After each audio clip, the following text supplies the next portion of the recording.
भिन्न है, न सिख में भिन्न, न ईसाई में भिन्न, न बहन में भिन्न, न भाई में भिन्न। तो हमने इन कमलों के अंदर से गुजरकर जाना है और त्रिकुटी पर पहुंचना है।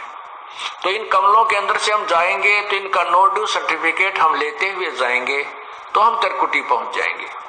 त्रिकुटी पर जाकर के फिर कौन मिलेगा आपको? ये दास मिलेगा, परमात्मा मिलेगा इस दास के रूप में, आपके गुरु के रूप में। और वहां फिर आपका हिसाब कराएगा इस काल से, नहीं वो डंडी मार जाएगा। वहां पर डंडी मतलब हेरा फेरी नहीं करेगा। वहां क्या लालच लोभ दिखाए जाएंगे? जो आपने कर्जा उतार दिया ब्रह्मा विष्णु महेश का, यह मंत्र जाप करके जो आपको प्रथम मंत्र दिया जाता है, उसके बाद भी आपका ढेर सारा धन बच जाएगा, इतना बहुत गणा धन का मतलब ये कमाई बच जाएगी। वहां आपको लालच दिया जाएगा कि देख आपकी इतनी कमाई है, इतने वर्ष तक ब्रह्मा के लोक में ऐसे ठाठ करेगा, वहां ऐसा महादेव बनेगा, वहां पर इंद्र बन जाएगा, ऐसे ठाठ करेगा। ये फिर वो दूसरा मंत्र आपका है विष्णु जी का जो हम देते हैं, उसके कहते इस मंत्र की इतनी कमाई इतनी और बच रही है इस विष्णु के लोक में, तू ऐसे ठाठ करेगा, वहां बड़ा स्वर्ग बना हुआ है। फिर शिव जी का मंत्र है, दुर्गा का मंत्र है, यानी इतनी कमाई आपकी बनी बच रही होगी। और वहां पर फिर आपको ट्रेलर दिखाए जाएंगे, जैसे ग्राहक होते हैं ना फंसाने के लिए, नारे नारे अपने दिखाते हैं वो बिजनेसमैन दुकानदार, तो वो ट्रेलर दिखाए जाते हैं, देख उस लोक में कैसे नाच गाने हो रहे हैं, ऐसे ऐसे तेरा देश सारा रेस्ट हाउस है, ऐसा कमरा मिलेगा तुझे, वहां पर इतने डांस होंगे, ऐसे होंगे, ये ठाठ होंगे। तो ये मन तो वहां भी साथ ही होगा, मन तो वही है। तो वहां ये मन फिर आपके साथ आड़ कर जाएगा, न सोचेगा थोड़े दिन घूमे फिर चल पड़ा, जब यह कमाई है मेरी शेष से, इसने खा पी लो इतना, या वो आगे चलने वाली रखी है, या दिव्य खर्च हो को नहीं। तो ये भी डंडी मारेगा अपने साथ में, आपके साथ। अगर परमात्मा यानी गुरुदेव रूप में प्रभु नहीं होंगे तो वहां भी आपके साथ गड़बड़ हो जाएगी।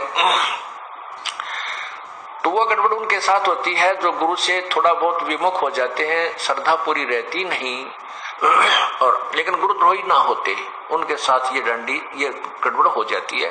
फिर उनको दूसरे लोकों में भेज देते हैं, जैसे विष्णु के लोक में चला गया, उसकी कमाई इतने वह शेष बचेगी, वहां ठाठ करेगा, जब खत्म हो जाएगी वहां से उसकी मृत्यु हो जाएगी। फिर ब्रह्मा लोक में जाएगा, फिर विष्णु के लोक में, फिर गणेश जी के लोक में। वहां जब उसकी सारी पूंजी जड़ लेगी, जब उसका जेब कट लेगी, फिर उसने गधे की जुर्नी में ठोक देगा। ये डांडी मारेगा काल। तो यहाँ परमात्मा में फिर याद दिलाता है, शिव मंडल ब्रह्मापुरी चाहे तू विष्णु लोक में हो, हमरे गुण भूले नहीं तो आन छुटाऊं। तो कितने दयालु हो भगवान। यहाँ पर ये दास आपको ज्ञान दे रहा है, उस परम पिता का भेजा हुआ एक नुमाइंदा है। और आप यहाँ गुरु को परमात्मा, यहाँ जैसे भगवान आए थे जब भी ये ज्ञान दिया करते थे, ये दास को भेज दिया अपने को, ये भी वही ज्ञान दे रहे। और ये आज आपने रिहर्सल करनी है, मान लो गुरुजी भगवान, वैसे गुरुजी भगवान नहीं आपको लगते हैं, लेकिन आपने मानना पड़ेगा। जैसे गणित के सवाल को हल करने के लिए मानना पड़ता है, मान लो मूलधन 100 रुपए, वो 100 रुपए मूलधन मानने बिना वो वास्तविक मूलधन प्राप्त नहीं हो सकता। तो गुरुदेव को आपको भगवान स्वरूप मान करके उसके अनुसार उसके साथ अपनी क्रिया करते हुए तो भगवान मानना होता है, के तरह मानना होता है, और फिर उससे आपको वो वास्तविक भगवान मिल जाएगा। तो यहाँ क्या बताते हैं कि शिव, यहाँ आप भक्ति कर रहे हो, गलती करते हो तो मैं धमकाऊंगा, आपको करड़ा करूंगा, क्योंकि मैं अध्यापक हूं, आप विद्यार्थी हो। टीचर को मालूम होता है कि उसको जो बच्चों को ताड़ता है उसका उद्देश्य गलत नहीं होता, उसका कोई द्वेष नहीं होता, उस केवल बच्चे का हित मध्य नजर रखता है। तो इससे क्या होता है कि कई अनजान अंदर अंदर दुख मानकर सत्संग में आना बंद कर देते हैं, वो गुरुद्रोही नहीं होते। कुछ ऐसी पुण्यात्मा होती है वो सत्संग छोड़ देते हैं, लेकिन गुरुद्रोही नहीं होते, छोटी मोटी बुराई सुराई भी कर लेते हैं, तो उन गेला बनती है। तो फिर वो चले जाते हैं ऊपर ऊपर जाते हैं, उनको कहते तेरी इतनी कमाई इस मंत्र की रह रही है, इतनी बन गई है, इसकी इतनी बन गई है। तो फिर हमने तो ज्ञान रहता ही नहीं, परमात्मा का हाथ ऊपर रहता नहीं, तो वो बह जाता है। तो कितने दयालु है भगवान के, जब तक हम उनसे विमुख भी हो गए और वो फिर भी हमारे लिए तड़फ रहा है। क्या याद दिलाता है? शिव मंडल ब्रह्मापुरी चे विष्णु लोक में हो और हमरे गुण भूला नहीं तो आण छटाऊं। तो गुण कि वो परमात्मा के बताया करते थे। गुरुजी क्या बताते थे? भगवान की महिमा कि तुम्हारे साथ ऐसा धोखा होगा वहां पर, और जब तुम चले जाओ उस विष्णु लोक या ब्रह्मा लोक या शिव लोक में, तुम्हारी जब भी आंख खुल जावे कि हे भगवान हम तक गलत आ गए। गुरुजी तो बताया करते थे हमने 3 लोकों में रहना ही नहीं, यहाँ का कोई वस्तु सुविधा प्राप्त करनी ही नहीं, और यह तो हमारे साथ धोखा हो गया। जो पुण्य आत्मा वहां रोती है, फिर ये ज्ञान आपको टिकने नहीं देगा। वहां भी याद आएगी फिर ये बातें। कहते वहां भी जब तू मुझे सच्चे दिल से याद करेगा तुझे वहां से भी छुटवा लाऊंगा। नहीं तो क्या होगा? इन सभी मंत्रों की प्रथम मंत्र के जब आपकी कमाई समाप्त हो जाएगी फिर आपको ब्रह्मलोक में ले जाओगा युकाल। ये जो ओम का जो जाप है इसका ब्रह्मलोक में आपको सुविधा देगा, और वह मनमाने 1000 युग तक आप वहां रह सकते हो। इस ओम नाम की जो विधि हमने बताई इसकी इतनी जबरदस्त कमाई आपकी बन जाएगी। उसके बाद आपको सतनाम प्राप्त हुआ है जिसको सारनाम भी नहीं हुआ है और वो विभुक हो गया है, उसके साथ फिर यह बनेगी। तो उसके फिर ये दूसरा मंत्र का ओम नाम की कमाई तो ये वहां खराब करवा देगा ब्रह्मलोक में।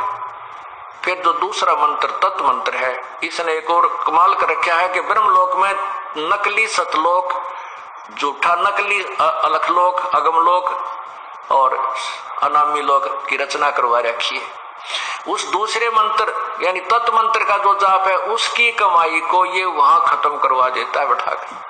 और लोग कहते हैं हम सतलोक में आ गए, ये नकली संत बतावे हैं, बोला फिर सतलोक है उस तो ऊपर बोला साडा लोक है थरा गजब वही। तो वो जो झूठे लोक बना रखे ब्रह्मलोक में काल ने इस माया से झूठी कंस्ट्रक्शन करवा रखी है, रचना करवा रखी है, तो उसको वहां खत्म करवा देते हैं। उसके बाद 84 लाख योनियों में ये डाल दिया जाता है। अब बात आगे जिसको तीनों नाम मिल गए और जो गुरुद्रोही नहीं हुआ, गुरु विमुख हो गया। विमुख नहीं हुआ यानी उसने भक्ति छोड़ दी, आनाकानी सी करने लग गया, थोड़े जाप करे है, कभी सत्संग में आ गया कभी नहीं आया, और सार नाम तक उसको प्राप्त हो चुका है। उसके साथ क्या होगा? पार नहीं होगा वो। यहाँ परमात्मा का एक और लोक है, परमात्मा का एक मिनी सतलोक है। उस लोक में प्रभु अपने ही कबीर रूप में वहां रहता है और वहां पर उन आत्माओं को रख लिया जाता है, इतना दयालु है। और जब कभी भक्ति युग आता है उस समय उनको इस पृथ्वी पर जन्म देता है। यानी पहले कभी किसी युग में आपको प्राप्त हुआ होगा तो उनमें से कुछ पुण्यात्माएं आकर के परमात्मा ने 600 वर्ष पहले फिर उनको जमीन पर पटका, आकर के अपना पूरा उनको ज्ञान दिया, उनकी भक्ति बनवाई और फिर दोबारा मनुष्य शरीर में प्रारंभ कर दिया। तो वही व्यक्ति अब जन्म पाते पाते अब यहाँ आ चुके हैं, इस अब भक्ति काल आ गया है। तो ये भक्ति काल में आए हुए जो प्राणी हैं, जो सतलोक में यानी यहाँ परमात्मा के सतगुरु के लोक में से जो तुरंत यहाँ जन्म मिला है, उनको फिर मनुष्य जन्म मिलता हुआ आ रहा है। जैसे वो 64 लाख परमात्मा के शिष्य हुए थे आज से 600 साल पहले, 550 वर्ष पूर्व। तो उनको उस समय परमात्मा ने एक परीक्षा ली थी, वो सब रिजेक्ट हो गए थे। वो गुरुद्रोही नहीं बने थे, वो भक्ति छोड़ गए थे, गुरु जी के पास जाना त्याग गए थे। वही अब जन्म लेते हुए आ रहे हैं।